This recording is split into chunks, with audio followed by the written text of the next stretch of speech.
al tratar de responderme las preguntas que yo misma preparé como cuestionario abierto para los diversos entrevistados, profesores de larga experiencia, quisiera reflexionar acerca del por qué se tienen que plantear las dos primeras preguntas. De acuerdo con las diversas propuestas acerca de la calidad de la educación, ¿cuál es el concepto de calidad que usted tiene? Y de acuerdo con esa posición, ¿cuál es el tipo de hombre y sociedad deseados? Desde luego, estas dos preguntas implican reflexionar acerca de que no hay consenso acerca de cuál es el concepto de calidad de la educación que tratamos de generar, de aplicar, sino que también cuál es el concepto de hombre y sociedad acerca del cual nosotros, ¿no?, tratamos de promover el fin de la educación. ¿Por qué razón es esto? No es solo que estemos en un mundo de acelerados cambios, en que el escenario cambia, se modifica constantemente, sino que es también por el hecho de que son muy fuertes las negociaciones políticas acerca de la educación que han generado principios diversos, incluso en nuestras políticas nacionales, para abordar la problemática del currículum y su desarrollo. Por una parte, en nuestro avance hacia los mercados internacionales, a nuestra inserción mundial en los mercados, hay voces que nos dicen que la educación es central porque es un valor agregado a la educación, a la economía.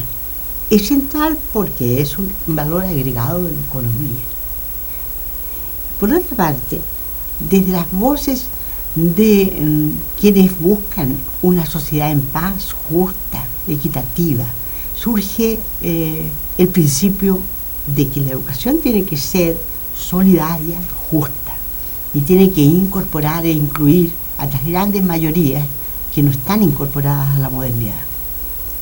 Dos principios distintos animan entonces las reflexiones en torno a estas dos preguntas. Por una parte, el principio de la competitividad en los mercados internacionales, que nos habla de un fin vinculado con el bienestar, con la eficiencia, con la eficacia, con la utilidad humana como recurso humano en la máquina de la producción y de los movimientos raciotécnicos. Y por otra parte, la búsqueda de un hombre integral, un hombre valórico que juzgue a los demás como legítimos otros, que hable con ellos en pie de igualdad, que los incluya, que los incorpore y que busque que el currículum realmente atienda a esas grandes mayorías de la población cuyos padres, cuyos abuelos no tuvieron educación o no la tuvieron suficiente. Estos dos principios animan las políticas educacionales chilenas y naturalmente mueven al conflicto entre quienes por un lado buscan la competencia y por otro lado buscan una formación integral, valórica, al servicio de todo el hombre. Y genera conflictos, y genera crisis, y genera propuestas diversas y juicios diversos acerca de la educación. Y nos encontramos enredados entonces en una discusión en que a veces no aclaramos cuáles son los conceptos de calidad, los fines de la educación para cada uno de los que participamos de esa controversia. En mi caso, para mí la calidad de la educación está unida al ser y al tener, subordinado al tener al ser. Y por consiguiente la calidad de la educación es la búsqueda de un trabajo de formación de los niños, de los jóvenes y de los adultos en el proceso de educación continua hacia el cumplimiento integral de su desarrollo humano, tanto cognitivo como afectivo, como psicomotor, en vía del encuentro con valores propiamente humanos, vinculados con el amor y recíproco, y reconocimiento recíproco de las personas. Desde allí surgen entonces requerimientos hacia la evaluación, de que voy a hablar en un momento más adelante. Por otra parte, el hombre y la sociedad, para mí, tienen que ser, en este mundo del conocimiento y de la información y del dominio de la técnica sobre la ciencia, tiene que ser un hombre regido por valores.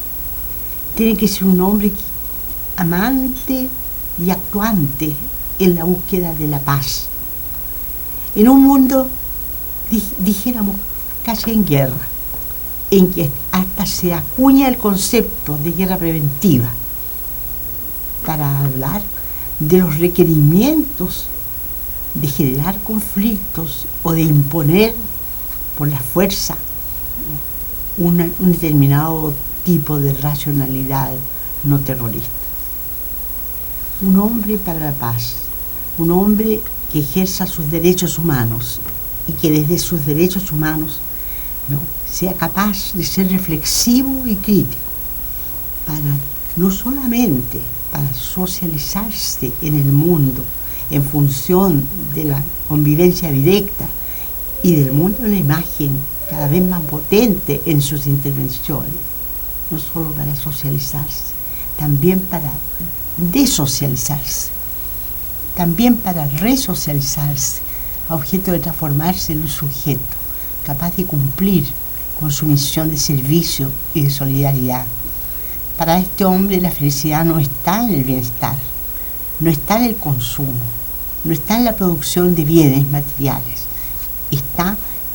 en intangible servicio humano, en el encuentro iluminado con los otros y, en el caso de los profesores, en el sentimiento de felicidad al ver crecer a los discípulos más allá de lo que el profesor creyó ser capaz de generar como ambiente para que esto se produjera. Tal vez a los años mantengo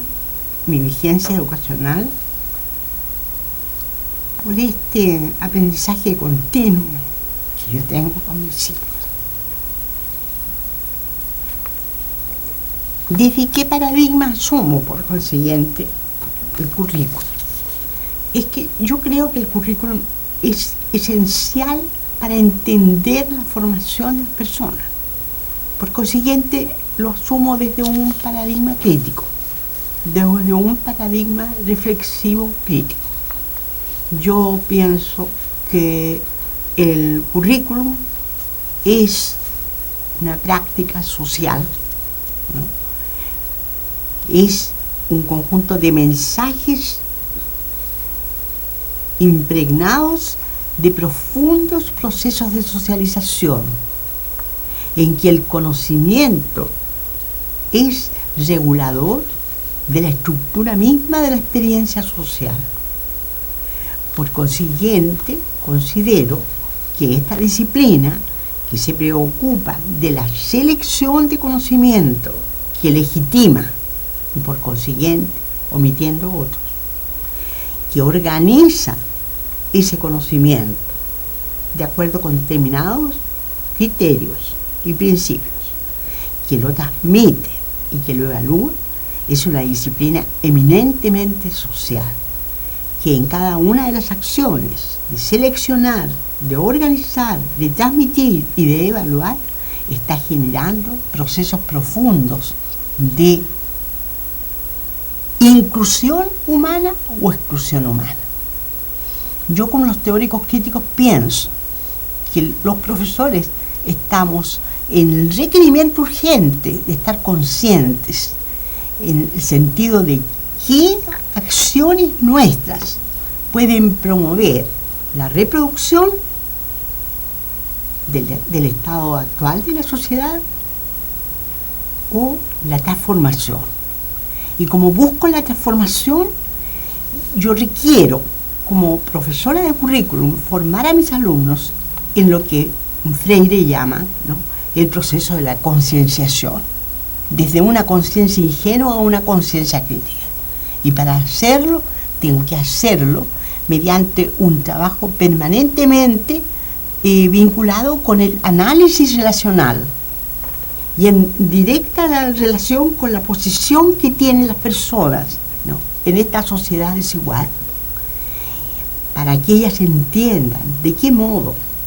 es posible cambiar desde un posicionamiento a otro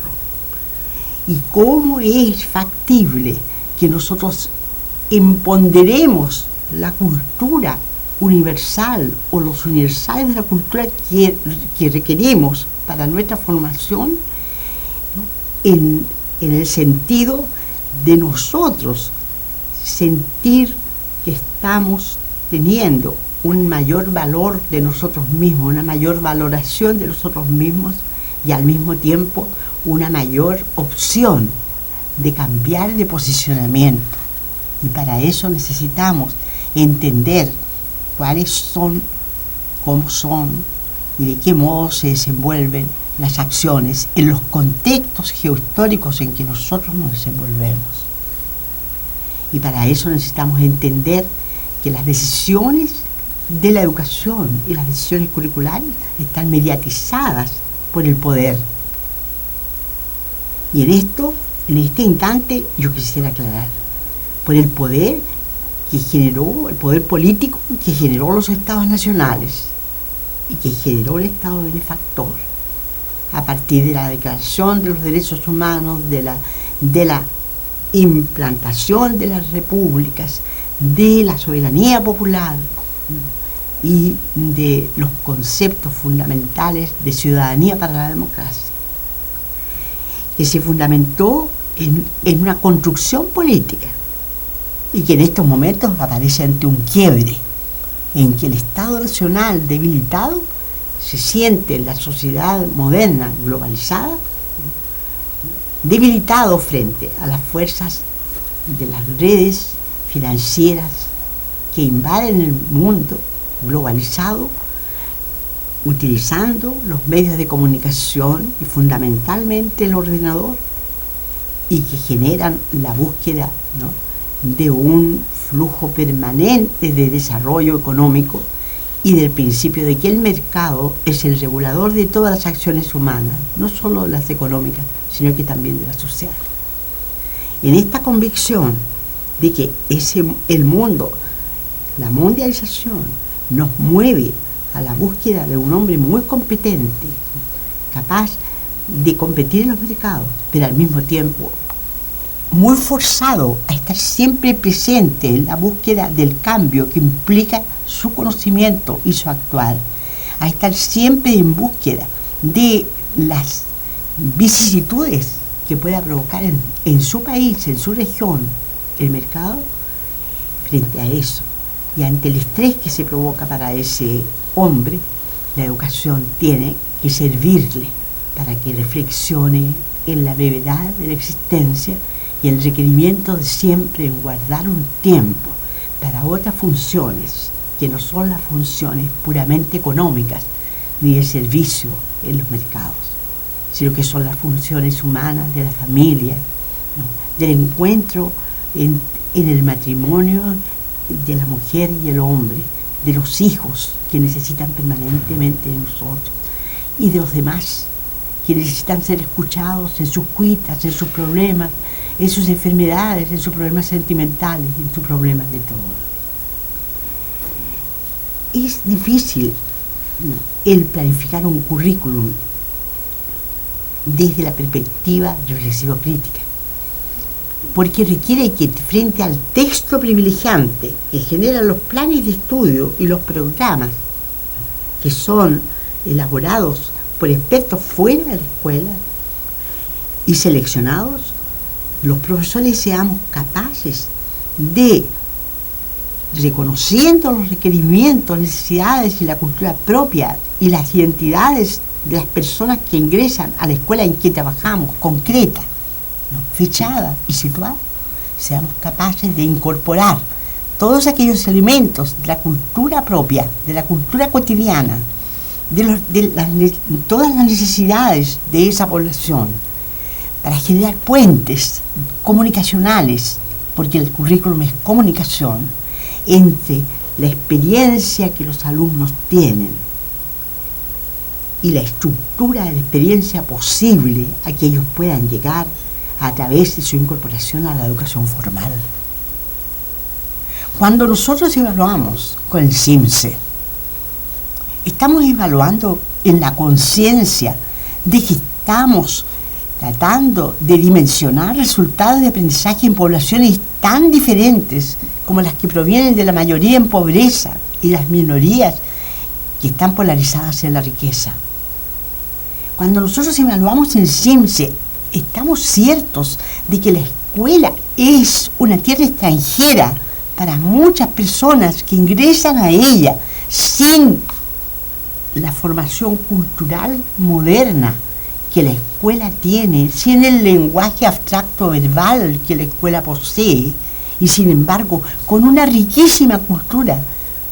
porque la creación de la cultura humana no está en la escuela, está fuera de la escuela. Todos somos cultos, y desde esa cultura compleja en que el niño y el adolescente y el adulto resignificaron su mundo, es que nosotros tenemos que avanzar hacia el encuentro con esa otra cultura mayor.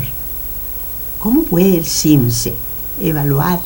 y juzgar diferencias entre la escuela municipalizada, que atiende niños que en su mayoría poseen códigos verbales sociolingüísticos concretos, con niños que poseen códigos sociolingüísticos abstractos, no porque tengan inteligencias, ¿no?,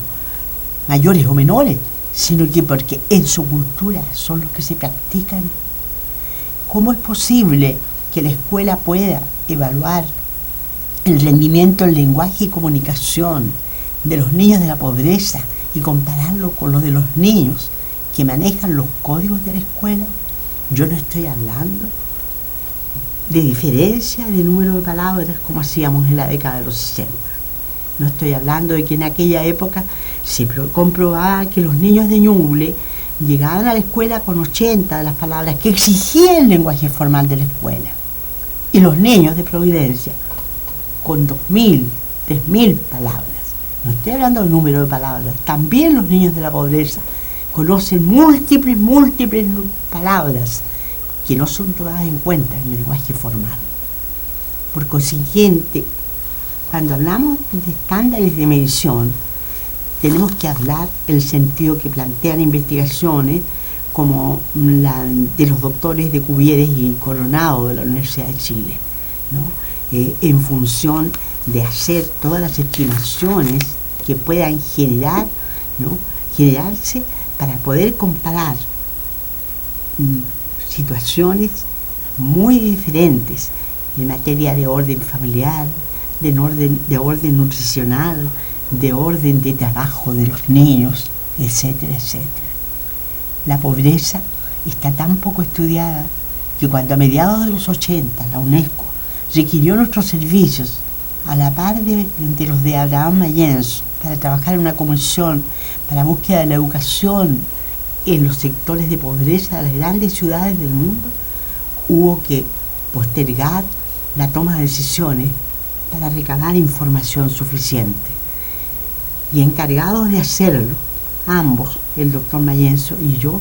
pasamos 2 años trabajando en la búsqueda de lo que significaba los estudios sobre la pobreza, muy insuficientes, mucho mejor connotados en la literatura que en la ciencia. Estos son los problemas que hacen pensar que las pruebas como el CIMSE o como la prueba de aptitud académica tendrían que ser, ¿no?, pruebas que acumularan información no para juzgar diferencias entre escuelas buenas y malas y profesores buenos y malos, porque a lo mejor los profesores que trabajan en los sectores de pobreza son muy superiores en esfuerzo, en capacidad, en iniciativa, ¿no?, en creatividad, que los profesores que trabajan en los sectores propios de la moneda. No para hacer eso, sino que para enriquecer las posibilidades de diagnóstico que permitan, a través de una evaluación formativa e iluminativa, ir generando la búsqueda de los mejores procedimientos, de las mejores estrategias para generar una comunicación efectiva, fluyente, ¿no?, con los sectores que necesitan hacer un puente entre las culturas propias y la cultura y la civilización moderna. Estos son algunos de los problemas que se nos presentan a los curriculistas, y por consiguiente es que yo, al hacer la pregunta, ¿no?, desde qué paradigmas se asumen los resultados y qué opina el CIMSS,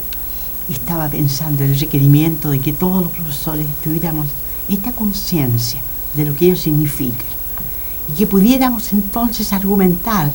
cuando en las páginas editoriales de diarios importantes aparece impugnación hacia nuestro servicio humano, que desborda grandemente de los resultados estandarizados de algunos aprendizajes muy fundamentales, ¿no?, y muy importantes para la inclusión de todos nosotros en el mundo, como el lenguaje y las matemáticas. Por consiguiente, al trabajar desde hace mucho tiempo, primero en la experimentación pedagógica de la escuela nueva, de acuerdo a los principios de Dewey, a que ha hecho referencia muy acertada Mario Leite, al buscar desde esos principios una experimentación pedagógica para los niños chilenos, al encontrarme con la diversidad cultural dentro del colegio experimental y darme cuenta de que lo que se me pedía era que aprendiera de los niños y aprendiera de mis colegas, y que me diera cuenta de las claves, de los símbolos, de los códigos ocultos que estaban trabando mi inclusión en esa comunidad que buscaba con afán un convivir democrático. Yo empecé a darme cuenta de que había un currículum oculto y un currículum manifiesto, y que en ese currículum oculto había elementos que yo usaba y que no dominaba en sus alcances profundos en los procesos de socialización. Me acuerdo con amor de María Marchán, una gran profesora de Manuel Sala, que entra al consejo de profesores con un libro de clases que yo había manejado y pregunta: ¿quién se atrevió a colocar con números a los niños de tal curso? Y yo, muy joven profesora, dijo, fui yo. Mire, joven, si usted coloca números a los niños, usted está despersonalizando a los niños. Usted no está dándoles la misma jerarquía que a usted, cuyo nombre ellos tienen que conocer. Así como ellos dicen su nombre, diga usted el de ellos. Cada uno de ellos es tan importante como usted. Y me introdujo de esa manera en los mundos invisibles de los códigos socioculturales que nosotros debemos manejar para poder entrar en comunicación verdadera con nuestros niños en la búsqueda de lo que en las palabras decimos, el mundo de la democracia y de la paz. Y desde allí, sin darme cuenta, avancé yo al encuentro con la educación tecnológica, con el enfoque tecnológico, ¿no?, que introdujo a Chile el profesor Leighton, ¿no?, a través de sus maestros de la Escuela de Chicago. Y fui llamada por la Reforma para trabajar de Erika Magallanes en las actividades integradas del nuevo currículum y en la introducción del modelo tecnológico. Y estuve muy convencida un tiempo de que yo lo practicaba bien. Incluso escribí 2 libros vinculados con ese enfoque, hasta que en un encuentro mío con Roger Kaufman, en un seminario en Caracas, donde yo ejercía un cargo de especialista principal en currículum, ¿no?, para la OE, me di cuenta de que el enfoque tecnológico que yo practicaba no era el enfoque conductista propiamente tal, que no era un enfoque en que yo pensara que el currículum era un plan, que en función de determinados prerequisitos, ¿no?, personales y sociales, pero establecidos en relación con objetivos predeterminados, yo podía avanzar a través de un cajón oculto hacia el logro de ciertas conductas que los alumnos debían manifestar en sus aprendizajes, y en función de materiales estrictamente preparados para que en forma asociada fueran cumpliendo con el logro de sus aprendizajes y abriéndose la posibilidad de seguir a otros en forma mecánica. De pronto, en la conferencia con Kaufman me doy cuenta de que yo estoy manejando un currículum abierto, que mi currículum no es lineal, que estoy diciendo que en las entradas hay siempre procesos misteriosos, no posibles de catalogar, ni de dominar, ni de controlar por el educador, y que en las salidas hay siempre, además de las conductas esperadas en esos objetivos expresamente enseñados y cubiertos a través de los medios especialmente buscados, había otros objetivos, a veces superiores, y que por consiguiente el proceso de retroacción o retroalimentación en el proceso, solo en relación con los objetivos previamente diseñados, no era válido, porque al ser incorporados estos otros comportamientos socializadores profundos, ¿no?, el plan había cambiado. Y tal vez desde mi encuentro con la educación hondureña, en los años en que yo era profesora experimental, y en esa búsqueda de respeto por personas que no habían tenido una escolaridad como la mía, porque no había habido las escuelas formadoras suficientes en su país. Y en ese aprendizaje experimental guiado por ese liceo Manuel de Salas en que yo me había formado, yo encontré que lo mejor que podía hacer para enseñarles psicología de la adolescencia, o psicología del niño, o introducción a la sociología,